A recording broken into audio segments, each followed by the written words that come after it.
Assalamualaikum warahmatullahi wabarakatuh. Saya Afifah Firiski Laksono, NIM 2021311030 dari Program Studi Hukum Pidana Islam Fakultas Syariah IAIN Surakarta. Pada kesempatan kali ini, saya akan menjelaskan tentang faktor kemajuan dan kemunduran peradaban Islam. Kemajuan peradaban Islam tidak hanya disebabkan oleh satu alasan saja, tetapi banyak sekali alasan yang mempengaruhi majunya peradaban Islam. Yang pertama yaitu asimilasi antara bangsa Arab dengan bangsa lain. Asimilasi tersebut membawa berbagai kebudayaan baru yang memiliki khasanah pengetahuan yang baru pula, dan ini bertemu dengan semangat umat Islam yang terdorong ajaran agamanya untuk terus mencari dan mengembangkan ilmu dari manapun.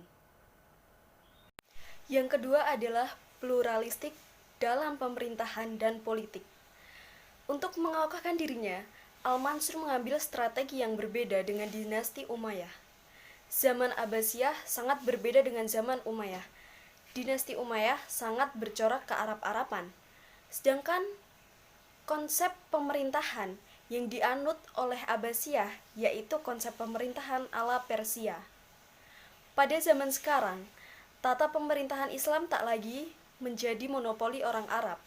Dinasti Abbasiyah membuka ruang yang luas bagi orang di luar Arab yang ahli di bidangnya duduk di pemerintahan. Ini terbukti dengan masuknya orang-orang Turki dan Persia. Yang ketiga adalah stabilitas pertumbuhan ekonomi dan politik. Harun al-Rashid memanfaatkan kemajuan perekonomian sebagai pembangunan di sektor sosial dan pendidikan, seperti pengadaan sarana belajar bagi masyarakat umum. Yang keempat adalah gerakan penterjemahan. Gerakan ini memiliki 3 fase.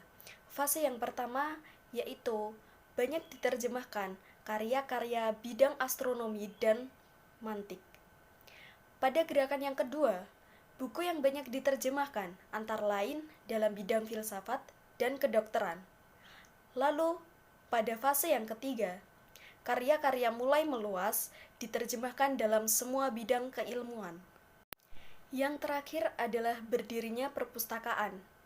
Al-Ma'mun menjadikan perpustakaan sebagai pusat penterjemahan dan kajian ilmu pengetahuan.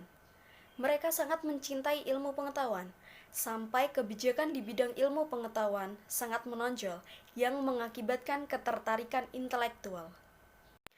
Lalu selanjutnya, kita akan membahas mengenai faktor kemunduran peradaban Islam. Faktor kemunduran peradaban Islam dipengaruhi oleh 2 faktor, yaitu faktor internal dan faktor eksternal. Faktor internal kemunduran peradaban Islam antara lain, yang pertama, keruntuhan Islam sering disebabkan karena tidak bertanggung jawabnya para pemimpin. Yang kedua, kemungkinan terjadinya desentralisasi dan pembagian kekuasaan di daerah-daerah. Yang ketiga, pengkhianatan yang dilakukan oleh orang-orang yang mengincar kekuasaan. Selanjutnya yang akan kita bahas adalah faktor eksternal kemunduran peradaban Islam.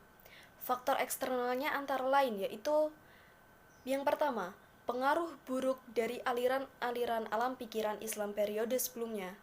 Dan yang kedua adalah pengaruh perang bumi hangus yang dilancarkan oleh bangsa Tartar dari timur dan serangan tentara salib Nasrani dari barat. Sebagai umat Islam, kita wajib mengetahui sejarah perkembangan Islam. Alangkah lebih baiknya kita dapat mengimplementasikan nilai-nilai positif yang ada pada sejarah peradaban Islam. Demikian yang dapat saya sampaikan. Terima kasih. Wassalamualaikum warahmatullahi wabarakatuh.